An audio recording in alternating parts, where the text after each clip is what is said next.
Welcome to Phazon Labs. We are the internet's premier Metroid Futurist podcast powered by the World 1-1 Podcast Network. I am, as always, your host, Larry the Bearded Wonder, and joining me this week is my lab partner, Michael Brown. I don't understand. There's nothing, no mishap this time? There was, but it was vaporized along with everything else in the power bomb incident. All right, fair enough. Didn't see it coming, did you? I'll kill you. You didn't think I was really going to let that go? I didn't think so, no. That's why I said something. Oh, God. It's you You literally just followed the entire script that was in my head. I knew that's how this was going to go, too. It's because you are the living embodiment of dad jokes. But I execute them so well. I'll kill you. Don't threaten me with a good time. Uh-huh. And every week, including this week, lucky you, we bring you a pitch for a brand new Metroid game that we wish we could one day get to play, but no, we're probably never going to see. So let's get into this week's. And Michael, I'll give you. We'll put part of the choice in your hands. Should we go with big serious humdinger or something a little more whimsical, fanfic fun? Whimsical.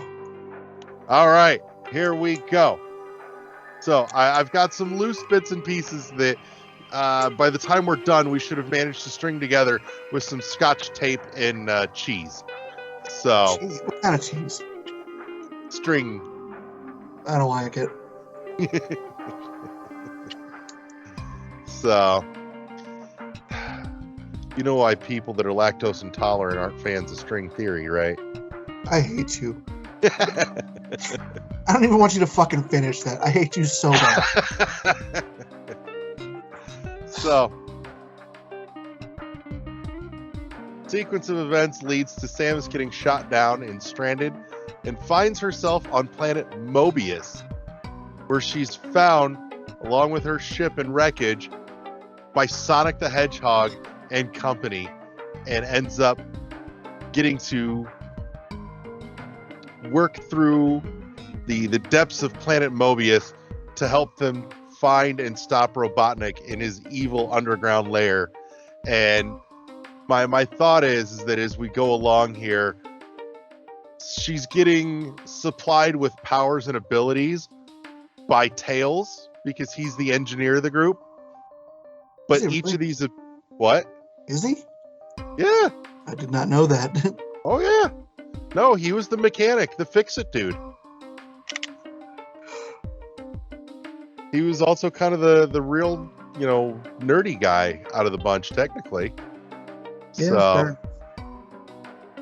but the thought being that the upgrades that Tails is building her give her powers and abilities based on the other assorted characters in the Sonic franchise. So, instead of the spider magnet, she's essentially got a climbing upgrade by way of Knuckles' ability to latch onto and climb walls. Her speed boost comes as a mock-up of Sonic's ability, which also means, I think for the first time in a 2D setting, we would actually see not just the speed booster, but the boost ball from the Prime games. She could totally ball up and rev that ball up again. It's all very befitting. How do the rings work into this? Ooh, I don't know. But I'm thinking we've got at least the spin booster, if not the space jump, covered by way of Tails. All right, I want her cannon to be powered by the Chaos Emeralds. I feel that's when we get into hyper beam stuff. Well, no. I'm talking each one gives her a unique ability with the cannon. Ooh. And then, yeah. That's how she gets the different cannons that she gets. Tails essentially builds her own version of the fucking Infinity Gauntlet. Yes. I honestly, I'm picturing it in my head, and I'm like, this could be really kind of dope. If done right, yeah. Uh-huh. The problem is it's a Sonic game, and Sonic games don't have the greatest track record. No, they're sporadic at best, but there are some really good ones, though. Yeah. So, Fan-made ones. well, that's why Sonic Mania happened. Uh-huh.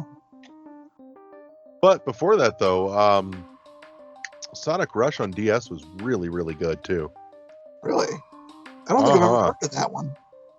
It's classic 2D side-scroll that spans both top and bottom screen of the original DS, and it was a ton of fucking fun. Huh. Like, that was the last great 2D side-scroll before Sonic Mania.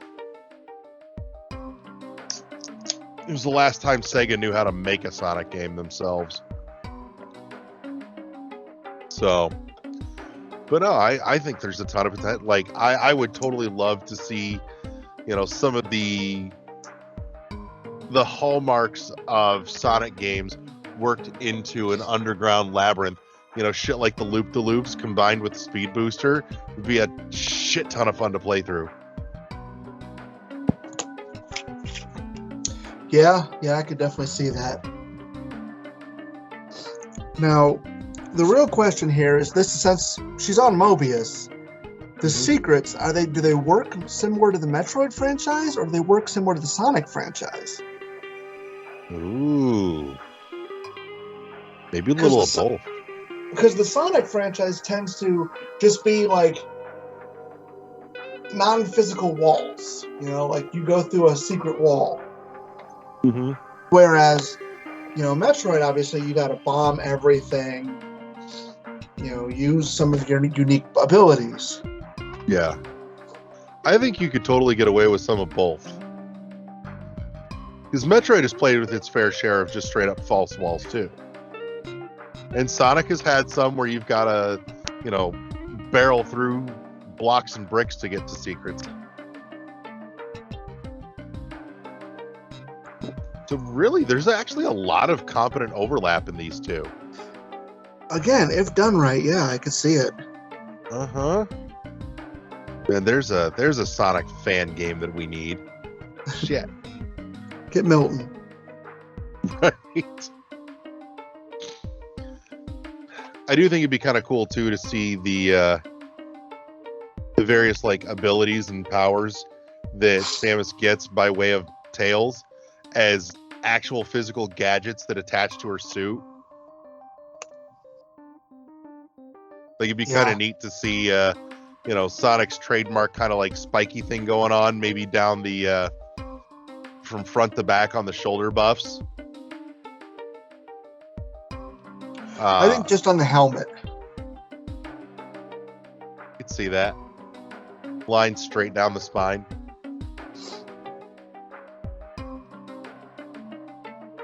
Like, noticeably large spikes that actually pop out of the end of the glove and the end of the cannon for climbing for Knuckles. Maybe even spikes that come out of the wrists, so she has to climb a little differently than he does. Yeah. Man, it'd be kind of cool if the old fusion suit spikes came back. I liked those. Yeah. It'd be a fun way to do it. Like an actual mechanical apparatus that, works like a helicopter kind of strapped to her back. But they're essentially metal versions of Tails.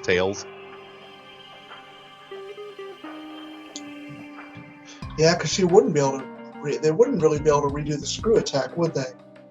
Nah, not really. So basically, she'd get a double jump type situation. Yeah. Like it. A little bit of hover in there. Yeah. So I think it'd be a lot of fun. I'd be really interested, though, to hear that fusion of musical styles between Sonic and Metroid, though. I can't picture it. I almost can, but I don't have the musical talent to make it, to exemplify it, but I can hear it in my head.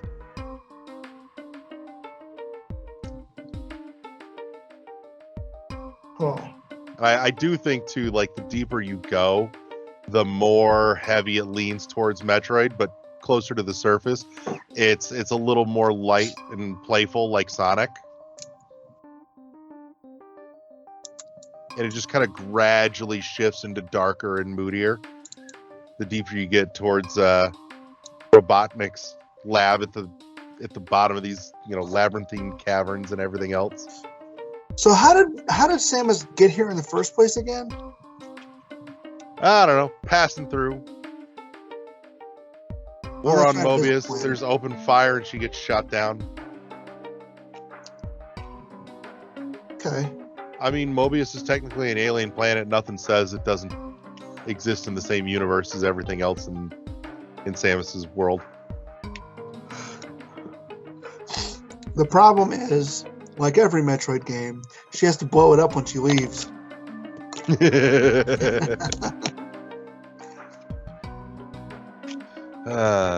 Kaboom.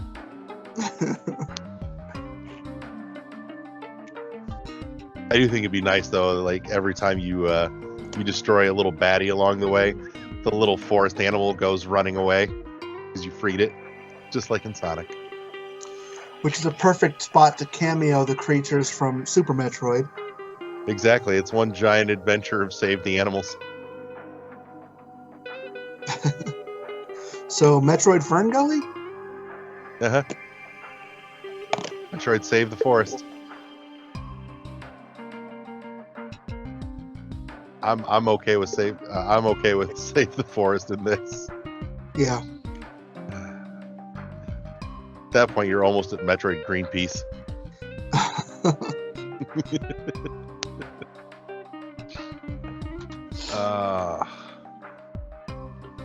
So that's kind of the loose framework for my idea. What would you love to see out of this? Because I'm sure something insane is playing in your head envisioning this. I'm picturing Samus traversing in Samus's way throughout the Sonic type levels. Mm-hmm. So obviously you have the ability to use the speed booster, but you don't have to. Like, you can still be meticulous about it, which is the standard Metroid way. Yeah. So that's where I think you're right, that you're going to have a mix of both versions of the secrets and shit. See, this is the series crossover that nobody knew that they needed or wanted, but now we do. Right. Well, that's the whole premise of the show. Uh-huh. And I'd like to think we do it well. We come up with some pretty gnarly ideas from week to week usually. Sometimes. So part of me wants to be terrible and just call it, Metroid gotta go fast. That's it. We have to call it that.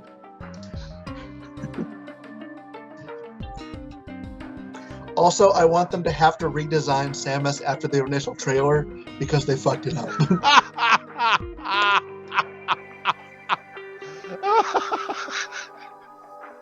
Oh, God damn it. I was not ready for that. I will tell you, though, considering who, the world that we're featuring in this, I feel like this should have features implemented ground up for the speedrunning community. Oh, yeah. Like, if ever there was a Metroid game to speedrun, it's the one about fucking Sonic the Hedgehog. Yeah. So, Now, the question is, are the Space Pirates involved in this at all? Ooh. Because I think the cliche thing would be to say yes, but I can't picture a way to make it work. Like, I can't either. Unless they're chasing her. Maybe.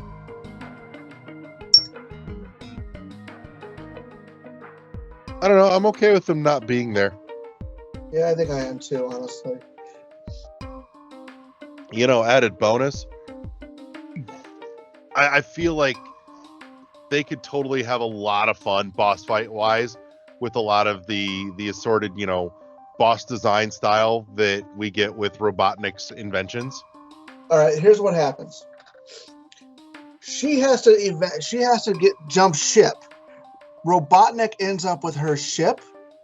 Ooh. And while what's it called? While like basically pulling data from it, he creates a robotic Ridley, a robotic Kraid, a robotic Crocomire.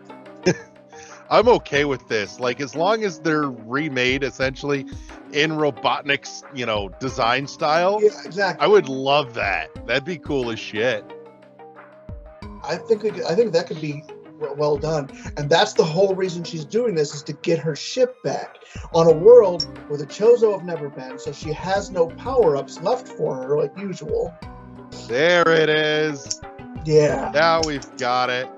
And then to cap it all off, too, Robotnik has, come across her records in the Metroids and tries to recreate mechanical versions of them to loose upon Mobius. Acceptable. I think a little robotic Metroid would be fucking adorable, by the way. Oh, yeah, obviously. Little bolts in it.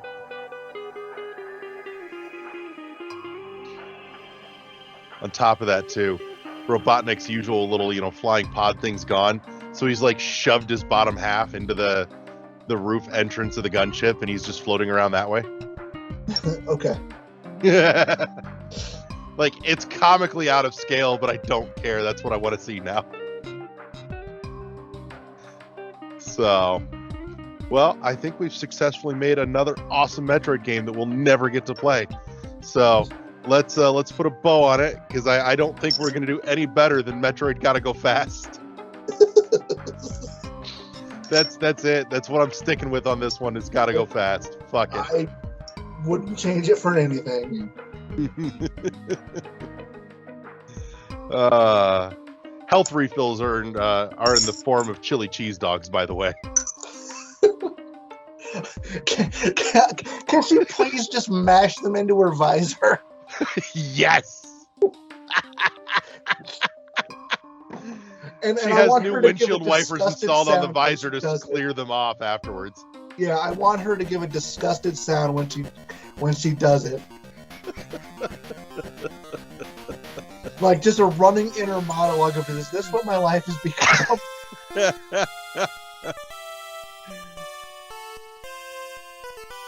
Oh Lord, I like it.